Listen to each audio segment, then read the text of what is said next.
Cristo al frente va y la regia enseña, tremolando está, firme hacia adelante, pues desde la fe, sin temor alguno, que Jesús nos ve.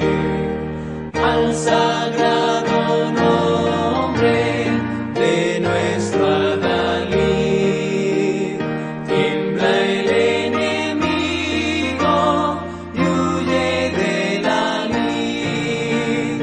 Nuestra es la victoria, dada a Dios Lord, y óigalo el averno, lleno de pavor, firme hacia adelante, pues desde la fe, sin temor alguno, que Jesús nos ve.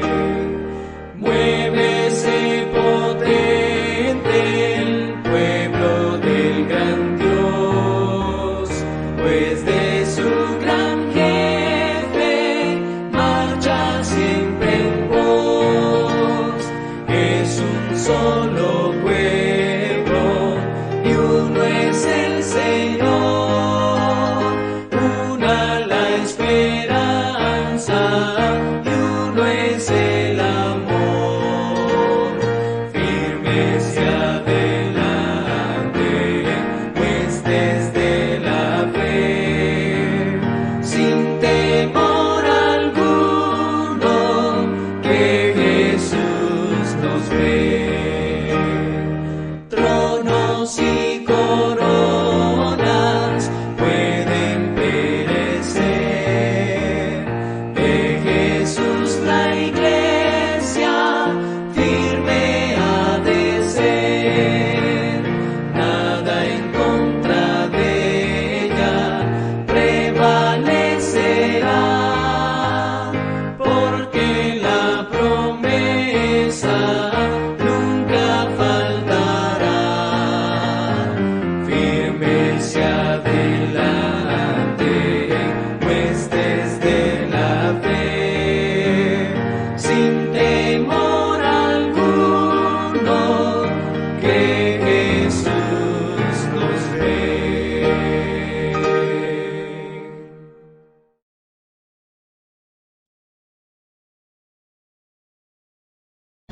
Hola, ¿qué tal? Un gusto saludarlos nuevamente y estar todos juntos compartiendo acerca de la palabra de nuestro Dios. Y es preciso estar siempre atentos a lo que Dios nos puede mostrar con su palabra, y el poder despejar cualquier duda, el poder estar atentos y el poder estar firmes en la palabra de nuestro Dios. Esa es la importancia de estar en una franca comunión con Dios a través de la lectura y el estudio de su palabra, de la oración, de la reunión en los cultos congregacionales de la iglesia, y pues también a través de las plataformas, ¿verdad?, digitales, pues estar compartiendo como lo hemos estado haciendo a través de todo este periodo, para estar siempre con nuestra mente fresca con la palabra de Dios, y que nada estorbe, ¿verdad?, a la alabanza, que nada estorbe a la comunión con Dios. Y en esta ocasión vamos a hablar acerca del pasaje de Isaías 7, 14 y 15.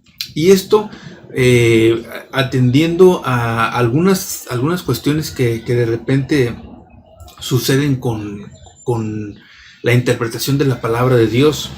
Hay ocasiones en que algunos textos pueden ser malinterpretados o con una mala intención llamarlos contradicciones de la misma Biblia, para con ello tener un argumento con el cual decir pues que no se puede confiar en la Biblia porque ha sido escrita por hombres, o porque tienen muchas contradicciones, o porque tal o cual. Hay muchas razones por las cuales el hombre ha decidido no confiar en la palabra de Dios, y más sin embargo en otro tipo de circunstancias o en otro tipo de información, muchas veces creen a ciegas en lo que se les dice, se les plantea.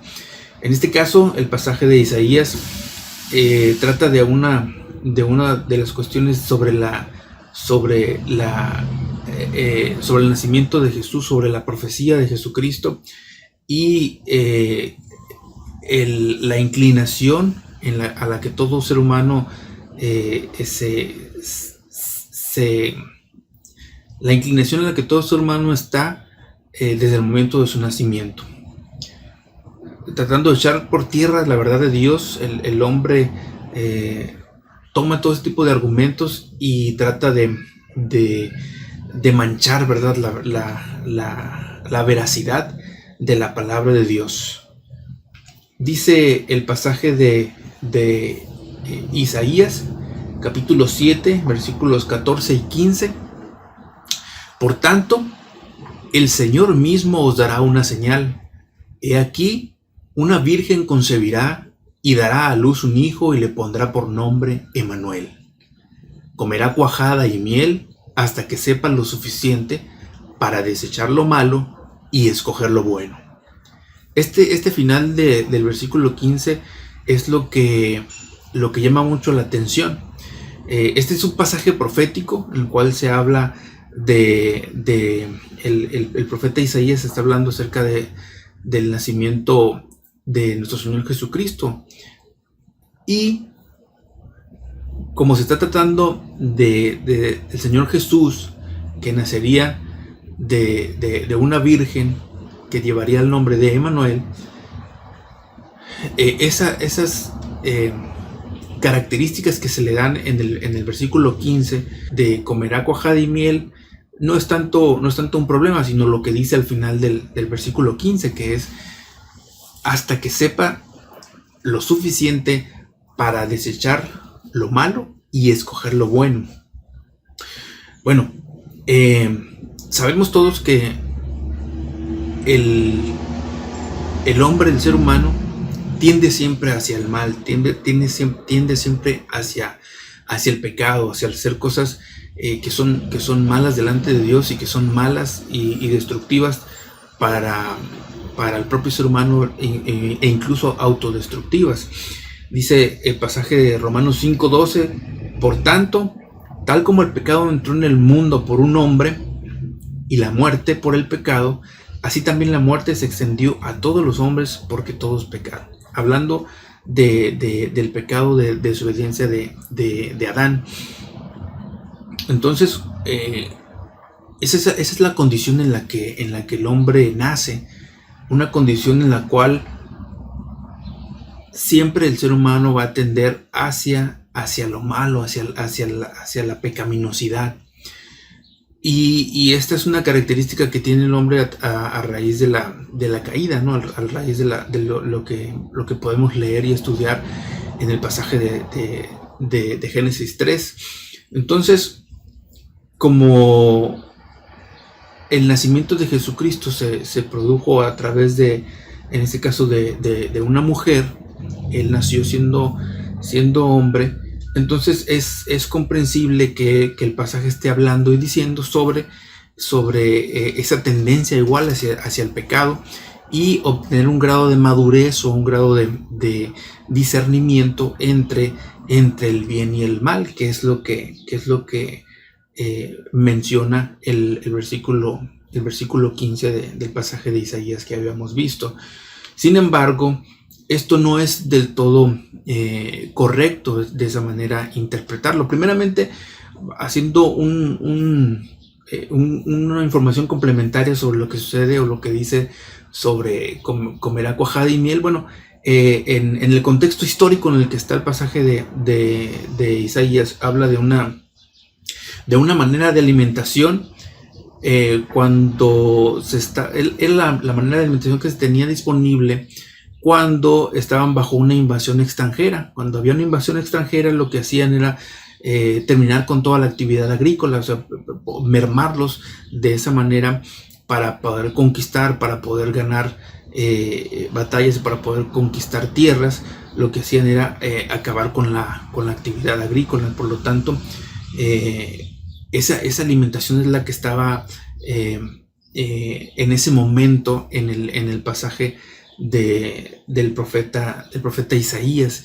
Entonces, el hecho de comentar ese tipo de alimentación una vez que el bebé es destetado, ahora consumía cuajada o mantequilla, dicen en otras versiones, y miel.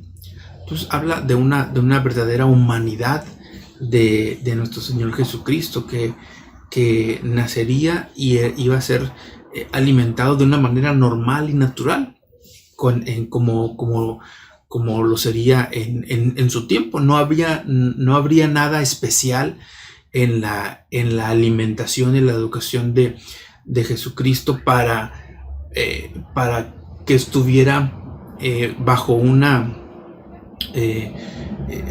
estatus de prioridad dentro de toda la sociedad, sino que fue alimentado de una manera normal, de una manera natural. Ahora, la segunda parte del texto, en donde dice: hasta que sepas lo suficiente para desechar lo malo y escoger lo bueno. Bueno, esta es una manera de expresión. Es como decir ahora, hasta que tenga su credencial de elector, no se le considera a una persona como ciudadano del lugar, no se le considera un ciudadano, un votante, sino que hasta que complete su mayoría de edad ya es sujeto a votar y a ser votado.